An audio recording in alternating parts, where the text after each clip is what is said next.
Salut à tous, on est prêt. Dernier jour des défis, le 30e donc sur 30.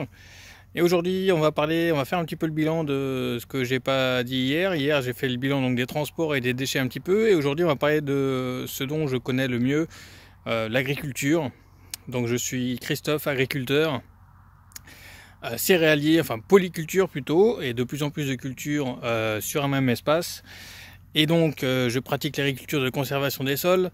Qu'est-ce que c'est? C'est une agriculture qui remet le sol au centre du système. Donc, j'ai remis le sol au centre de mon système.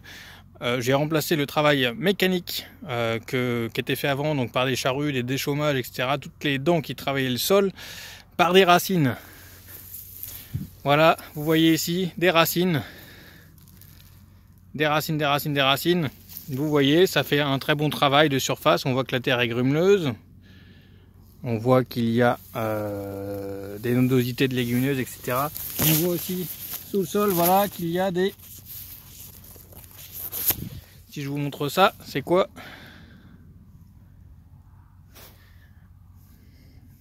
C'est pas des crottes de vers de terre, c'est des turicules. Effectivement, c'est les déjections des vers de terre.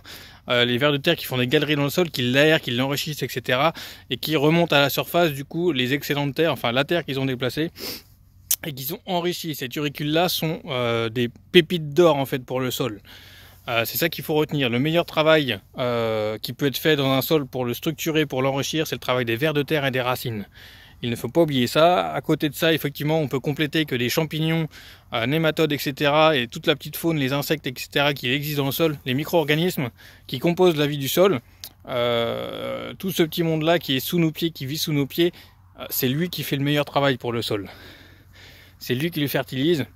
Donc, tout ça c'est bien beau. Les sols, ça fonctionne très bien quand on les laisse faire naturellement, etc. Quand on les enrichit et quand on les couvre de végétaux. Mais vous allez me dire, mais pour le climat, ça fait quoi?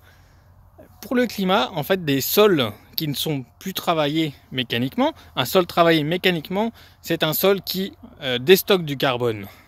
Un sol qui est labouré une fois par an, c'est à peu près 1 tonne hectare de carbone en moins qui s'évapore, qui sort du sol. Le sol, c'est un gros réservoir de carbone. Et quand on le travaille, quand on le gratouille, etc., ce sol-là libère du carbone.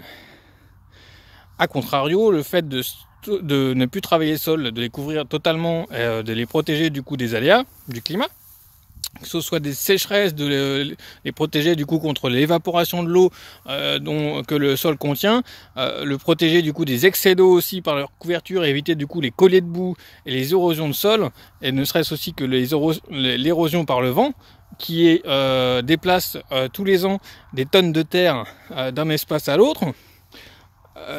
Effectivement, c'est moins visible que une érosion hydrique, donc avec un orage qui va déplacer des tonnes de terre, des masses de terre d'un seul coup en quelques minutes.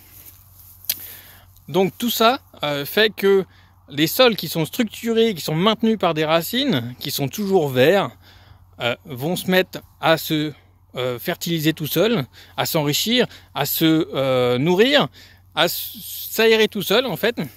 Et en plus, ils vont stocker du carbone. Ce carbone, du coup, est stocké grâce aux végétaux qu'on implante dessus. Et du coup,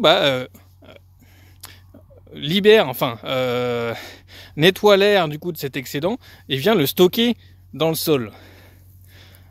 Pourquoi on ne fait pas ça aujourd'hui sur la planète? Pourquoi on ne pousse pas cette agriculture-là alors qu'elle est vertueuse pour l'avenir, alors qu'on parle de changement climatique tous les jours, on parle de pollution, etc. Alors qu'on mettrait des végétaux partout sur les sols, cela nettoierait, cela aurait un effet bénéfique en tout cas sur le climat, sur notre planète. Du coup, je vous laisse encore une fois réfléchir sur tout ça et sur les bonnes, je veux dire, les choses à faire encore pour l'avenir. Des sols toujours couverts, c'est aussi des hôtes pour la faune, pour la flore, c'est aussi de la nourriture pour la faune, encore une fois, pour les insectes, c'est des gîtes pour les insectes, c'est tout ça, c'est des microsystèmes, des écosystèmes en tout cas complets qui s'installent et qui s'autogèrent. Au final, la nature arrive très bien à faire les choses, il suffit de copier la nature et ne pas forcément aller contre elle. Voilà, c'était mon petit bilan. Bah écoutez, n'hésitez pas à partager ces vidéos si vous voulez les développer, si vous voulez aider les agriculteurs qui, comme moi, pratiquent ce système-là. On est de plus en plus aujourd'hui en France, en Europe et dans le monde. Et voilà. Allez, salut!